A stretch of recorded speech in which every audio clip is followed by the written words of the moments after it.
I think Doge has saved already at least 170, maybe $200 billion. Hopefully it's going to save more. But yeah, I think it was very so worthwhile. much money. How could you, of money. How do they not, how would you not even notice that? If that much money, there's so much I could tell you about. What's going on, you guys? Today we have Sam Seder slamming Theo Von. Theo Von is out here believing JD Vance's lies. Yes, every single one of them. Sam Seder is getting into it. Let's watch. To be honest with you. And I don't, I've seen a lot of examples of Joe Rogan doing this, and I have a feeling Joe Rogan does more politics than Theo Von, although, I have no idea. I remember when Mark Maron had Barack Obama on. And he largely, if not totally, stayed away from politics, the politics of the day. It was much more like, what's your experience being president? Who are your guys? Exactly. And he took some grief for that because, he had some experience doing political talk, and there were some things that, people felt that you have an opportunity, once in a lifetime opportunity, to sit down with somebody that powerful. You take that opportunity to hold them to account in some respects. In retrospect, I'm not sure how I feel about that, because at least he's not asking questions that he's not capable of responding to. Right.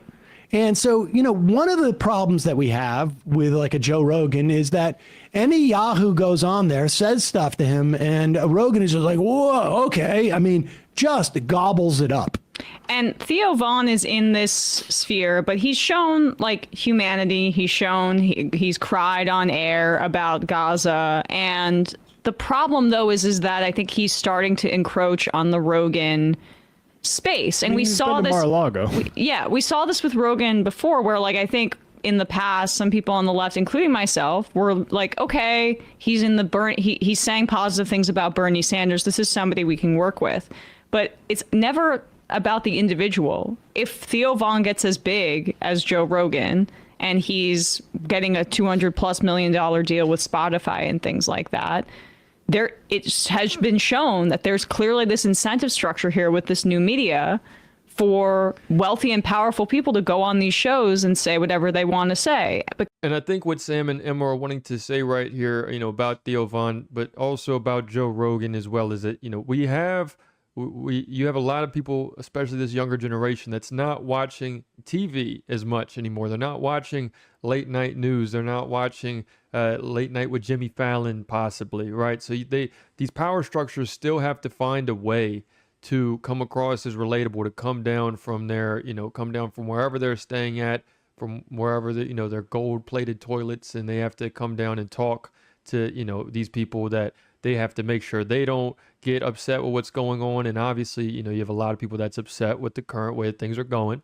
And this is the new way. This is the new way that they talk to everyone. They're going to, speak on a podcast, which, you have all these regular bros, regular guys just listening to, and come across as, hey, look, I'm just like you guys. I love me some Theo Von. Your name's Theo Von? Yeah, Theo Von. I love Theo Von. JD Vance might know nothing about any of these guys, but they're definitely going to be on a show, thanks to Barron Trump. I think Barron Trump was the one who actually gave them this idea in the first place. It's not a traditional journalistic format. We have all these problems with like Face the Nation or Meet the Press or whatever. But if you're going on those Sunday shows, these are political producers, these are political reporters, and you're at the very least in an arena where they could hold you accountable. But increasingly, that's not happening. And this ecosystem, this media ecosystem, is very well funded and very influential. And the problem is, even if I don't know what Theo Von's intentions are, but don't ask the question if you don't know enough to be able to assess whether it's even remotely true. I mean, look, broadly speaking on some things, of course, but sometimes it's even trickier, and maybe he'll address it in a later show, which I think is also okay. and let's hope. But here is JD Vance lying to Theo Von. And to be fair, your average Joe wouldn't necessarily know enough to push back on this. But I hope after being sort of steamrolled by JD Vance here, that Vaughn comes out in the next episode or whatever it is of his show and say, hey, I need to do a fact check, because he does.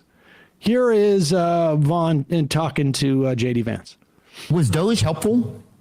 It was. Yeah, it was. And I mean, look, Doge continues within the White House and within the executive of the country. I mean, look, there's a lot of ways in which we are wasting the American people's money. Yeah. Sometimes spending it on crazy stuff. Sometimes spending it on like actually counterproductive stuff. I think Doge has saved already at least 170, maybe $200 billion. Hopefully it's going to save more.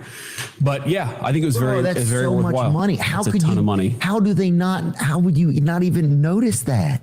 If that much money, there's so much I could tell you about this. Okay, so one of the crazy things we all figured out like first week or so we're in the White House, okay, is there was a payment that should be stopped because the president signed an executive order to stop a payment. And this is actually the wrong clip. I mean, this looks more like something straight out of Idiocracy. I mean, this is the state of America. You have two bros on a podcast saying, yeah, we just saved everybody so much money. Yeah, I like money. That crap is so much good, dude. Yeah, oh my goodness, how did you just do this? I mean, it's not going to be too long until the tables turn, until you have President Theo Von, someone is asking him, how did he get so chill? That's where we're at. That's where we're going at this point. It's almost unbelievable, just the absurdity of it all. Mm-hmm. And this is like the day one of the White House. We're like, okay, how do we stop this payment? Yeah. Because somebody's trying to make this payment, and nobody knew where like the computer was that actually wired the money from the U.S. taxpayer to this entity. God. So, dude, the amount of waste and the amount of just grift in the federal government was off the charts. It's getting better, but there's still a lot more I think we can find. Who was getting it? I don't know. I don't know one person that was getting something extra. I don't think. Well, unless everybody was slurping. Yeah, I mean, a lot of people were slurping. Man, you look at Man. you look at a lot of people are slurping. Well, yeah. Yeah. So, for example, there are all these humanitarian programs that we have where we send money for people, for medicine, for food. Oh yeah. Okay, but like I think. Like what I thought before I got in the government, what most Americans think is, okay, so we send $100,000 to this group to buy food for like poor kids in Africa. Okay. And what actually happens is it's not $100,000 that go to the food for the poor kids in Africa. Right. That the NGO, the non-government organization that gets that money, contracts it out to somebody else. Right. So and there's then a they middleman. subcontract it out to somebody. There's a There's like middleman. 3 or 4 middlemen. Oh. And what, Marco Rubio, who's the Secretary of State, he's a very good friend. What he told me is that his best estimate after he had his team look at it is that 88 cents of every dollar was actually being collected by middlemen. No so way. every dollar we were spending humanitarian assistance, 12 cents was actually making it to people who needed it. That's crazy. So there's a lot of ways. Now he's lying here. It's a lie. There was a U.S. agency, a U.S. aid report. In 2024, 12.1% of the agency's money went directly to local organizations in foreign countries. The remaining 88% is distributed through organizations and companies that operate internationally. In other words, there's not a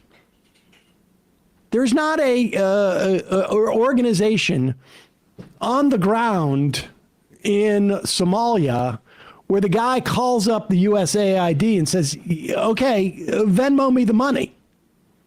And if there was, they'd have a problem with that. And this whole thing is just terrible, because if you just had JD Vance saying this, right, just on an announcement, whether it's on Twitter, whether it's, like how Donald Trump may just have that, like address the audience in that type of way, then it doesn't come across as personal. You might not have as many people believing it, but you have this goof right here who's just nodding along saying, wow, that's crazy. Oh my goodness.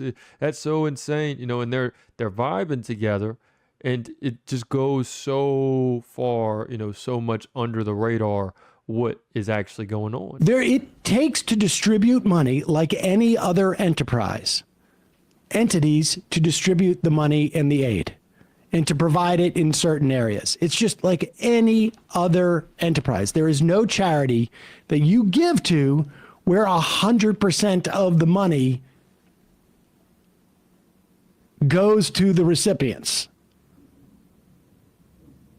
because they don't necessarily have the ability to go out and contract to have, grain sent to them. So there we have it, you guys. It's a first-hand look at Sam Seder really just wanting to dispel all of the bullshit that, Theo Von is allowing on his platform. He's allowing JD Vance to lie to the people. He's allowing JD Vance to, to say all of these things, to make it fine that, we cut the USAID for a good reason, that Doge has helped us out so much. While they're doing that podcast, while they're doing that show, you have Trump, denouncing Elon. You have Elon calling out Trump. You have all of these things that's going wrong behind the scenes.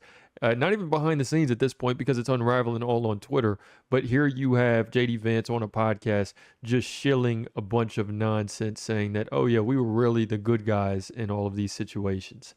But let me know what you guys think in the comments, and we'll see you tomorrow.